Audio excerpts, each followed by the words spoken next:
이번에 중국에서 좀 시겁할 만한 이야기가 나왔죠. 그래서 무슨 이야기인가, 그리고 중국 경제에 어떻게 흘러가고 있는지 내용 보시겠습니다.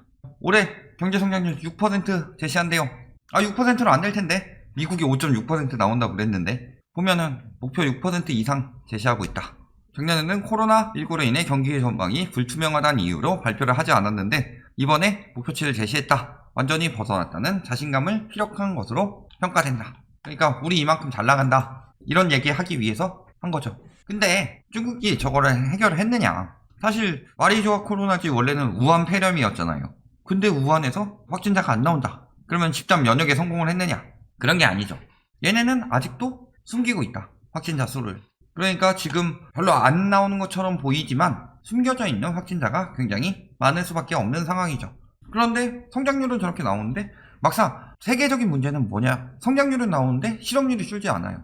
청년 실업률이 장난이 아니죠. 갈 곳이 없다. 우리나라 비슷한 부분도 많죠. 부동산 폭등하고 그 다음에 청년 실업률 높아지고 이런 부분이 있죠. 대졸자만 900만 명인데 우리나라도 대학 좀 줄여야 되죠. 지금 지방대가 미달이 나고, 사실은 대학 가가지고 배우는 시간이 억지로 학력을 따기 위해서 별로 배우는 것 없이 다니는 사람들, 이런 부분까지 하면은 차라리 그냥 바로 취업해서 생산성을 늘리는 게 좋지 않냐. 독일 같은 경우는 아예 고등학교 때부터 마이스터고 이런 데 가서 취업하는 경우도 많고 하니까. 그런데 우리나라는 대학은 나와야지, 너 대학 어디 나왔니, 거기 나와서 되겠니, 인서울은 가야지, 뭐 계속 이런 식으로 친척이든 뭐든 예전 조선시대 때 그 산업공상 그 마인드가 아직도 있으니까 대학은 꼭 나와야 되는 것 하는데, 사실 대학 등록금만 안 쓰고 모아도 거기 가가지고 학위 있다고 아무런 도움 안 되는 것보다 훨씬 더 나을 수 있죠. 어쨌든 이렇게 대졸자는 엄청나게 많이 나오고 취업난에 골머리 앓고 있다. 전체 실업률의 2배가 넘는다. 13.1%. 프랑스, 스웨덴에 육박한다. 이 정도죠. 우리나라도 9.5%인데. 그러니까 중국 같은 경우가 보면은 청년 실업 높고 부동산 우리나라보다 더 폭등하고 있죠. 그러니까 이렇게 두면 안 된다. 요즘 막 여론 만들어요. 중국에서 부동산 규제한다니까 우리나라가 중국식 규제를 하고 있었다, 공산주의다, 이런 여론 만들고 있는데 실질적으로 우리나라에서 부동산 폭등 규제책이 먼저 나온 거고 효과 보는 것 같으니까 중국이 따라하는 거죠. 그걸 거꾸로 이야기를 하고 있다. 미치겠는 거죠. 어떻게든 규제하는 건 공산주의다, 이 프레임 만들려고. 그럴 거면은 그냥 아예 그 예전 영국처럼 하죠.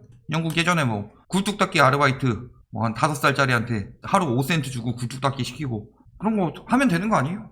자본주의 체제로 하려면. 자본주의에서 규제가 들어가고 정부 역할이 하는 이유는 가만히 두면은 폐해가 생겨나고 있기 때문에 들어가는 것이고, 그것을 완화해서 나오는 폐해였기 때문에 시간이 걸리더라도 다시 규제해서 들어가는 건데, 그걸 가지고 자꾸 뭐 시장경제 개입해서 망했다느니 이런 이야기 하는데, 실질적으로 그들이 이야기하는 건 심리밖에 없죠. 이래서 이런 마음이 생겼을 것이다 라고 하지만 그 심리는 누가 부추기고 있다? 언론들이 부추기고 있죠. 실업률은 높은데 또 빅테크를 옥죄고 있어요. 아마도 이번에 성공적으로 돌아갈진 모르겠지만 중국에서 한번 갈아엎고 있다고 보면 되겠죠. 중국의 가장 큰 문제는 뭐다? 기업 부채. 그러니까 이참에 아예 경제 체제를 갈아엎겠다. 왜냐면은 국가에서 관시 문화라고 그러죠. 관시. 그 문화를 통해서 사업성 없는데도 막 밀어주고. 그러니까 전반적으로 부패가 심했고 그거를 안고 가자니 무너지게 생기더라. 그러니까 갈아엎는 거죠. 독점, 벌금폭탄 들어가고 점점 더 중국이 자본주의 체제를 받아들여 가고 있는 상황이죠. 예전 같으면은 그래도 뒤에 정부 공무원들한테 돈 찔러주면은 저런 거 규제 없고 그랬는데 지금 그렇게 되어 가고 있는 거죠. 공정 경쟁하게 규제를 하는 것이 자본주의의 목적이지, 맨날 그 보이지 않는 손 이야기 하면서 가만히 냅두면 되는데, 그런 이야기 하는 사람은 그것 때문에 피해보는 사람들밖에 없죠. 그것 때문에 자기 조금 손해보게 생긴 사람들, 보이지 않는 손으로 한 대 쳐맞아봐야 정신 차리죠.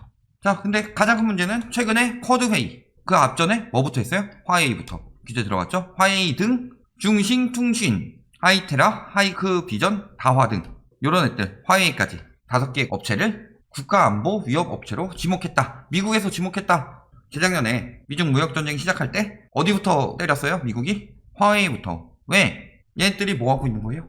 정보 빼가고 지네 기술에다가 접목하고 다른 나라 기술 뺏고 훔치고 지네 기술인 척 쓰고 있고 그 지불 안 하고 그러면서 또 그 기술을 이용해서 미국에 있는 뭐 중요 정보들 빼가려고 하고, 그러니까 위협 업체로 지목을 했다.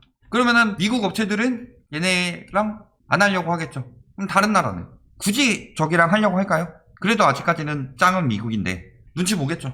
트럼프는 때린다 하면서 무역 규제 이런 걸로 때리고 있었는데 바이든은 진짜 때린다. 누가 바이든이 친중이라고 그랬어요? 지금 미국에는 친중이 없다. 왜? 1인자 자리 뺏겨버리면 일단은 인구수도 어마어마하죠 거기. 다시 찾을 수 없을 것이라는 의식이 강하고, 또 그 다음에 미국의 힘이 대부분 세계 1위라는 여기서 많이 생겼었는데 이것도 사라지게 되니까 다시는 뺏기고 싶지 않죠. 특히 중국같이 공산주의 나라한테는.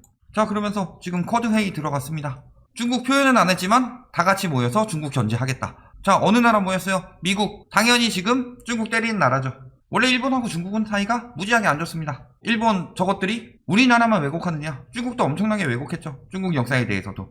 그리고 중국 애들도 자기네 나라가 아시아의 중심이라고 생각하고 있는데, 예전에 막 일본이 때리고 일본이 우리가 중심이야 막 이러고 있으니까 마음에 안 들죠. 좋아질 수가 없다. 인도 최근에 맨날 분쟁이 일어나죠. 그 다음에 오스트레일리아, 이렇게 4개국 협의체가 중국 이야기는 하지 않았지만 얘기하면 안 되죠.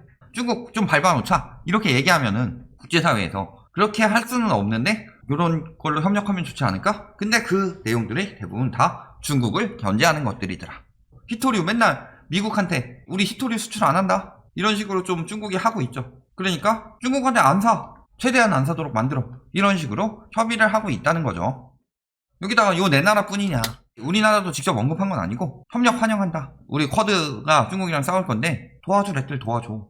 중국 마음에 안 드는 애들은 얼마든지 도와줘라. 이런 이야기 하고 있는 거죠. 여론을 만들고 있다.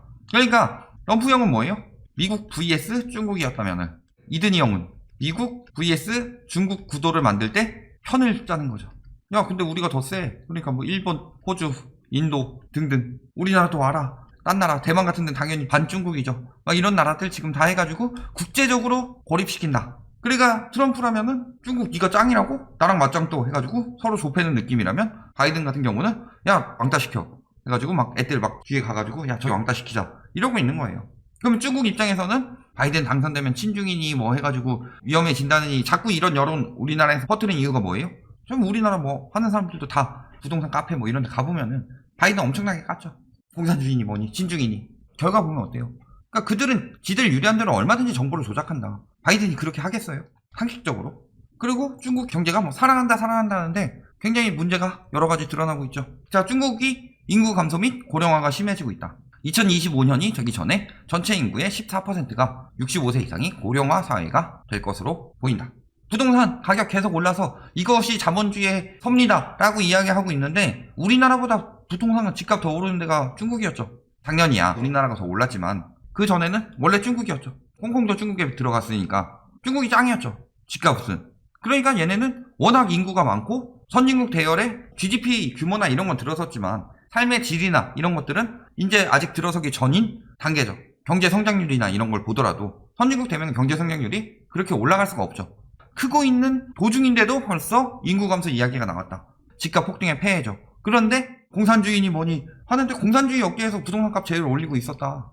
세계적으로 집값 띄운다고 맨날 우리나라 집값은 누가 띄워요? 중국인들이 띄울 거예요. 뭐 이런 얘기 하고 있는 인간들이 집값 뜨는 게 자본주의의 섭리래요. 그럼 중국만큼 자본주의인 나라가 어딨어? 말도 안 되는 소리죠. 거기다가 폐쇄적 자본이다. 왜요? 정부 주도해서 금융제도 들어오고, 해외 기업들이 중국에 들어가려고 해도 그냥 안 들여보내주죠. 기술이라도 어떻게든 빼가려고. 너네가 우리나라에 팔고 싶으면은 우리나라 중국 기업이랑 해라.